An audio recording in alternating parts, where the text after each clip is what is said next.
بسم اللہ الرحمن الرحیم۔ شروع اللہ کے نام سے جو بڑا مہربان نہایت رحم والا ہے۔ السلام علیکم بھائیوں اور بہنوں، امید ہے آپ سب لوگ خیریت سے ہوں گے۔ دوستو، کسی بھی شخص سے بری عادات چھڑانے کے لیے، وہ شخص چاہے خاوند ہے، بیٹا ہے یا بھائی ہے، وہ بری عادات چاہے نشہ ہے، شراب یا جوا ہے، یا غلط راہیں ہیں، یا بدکاریاں ہیں، یا آوارہ پن ہے۔ دوستو، جس نے بھی اس وظیفہ کو کیا، الحمدللہ انہوں نے اپنی آنکھوں سے اس کا اثر دیکھا اور لوگوں کی زندگیوں سے ان برائیوں کو نکلتے دیکھا۔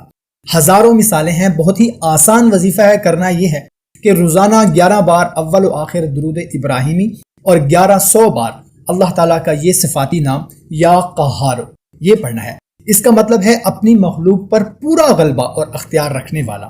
میرے بھائیوں اور بہنوں، اس عمل کو بھکاری بن کے، منگتا بن کے کریں، آپ پھر دیکھیں گے انشاءاللہ تعالیٰ ان لوگوں کی زندگیوں سے غصہ، ٹینشن، شراب، جوہا، غلط کاریاں، آپ ان سب بری عادات کو اپنی آنکھوں سے نکلتا دیکھیں گے۔ یہ عمل اس وقت تک کرتے رہنا ہے جب تک آپ کو اس کا فائدہ پورا نہ پہنچ جائے۔ آخر میں دعا کرتے ہیں کہ یا اللہ ہم سب کی جو بھی پریشانیاں ہیں دور فرما۔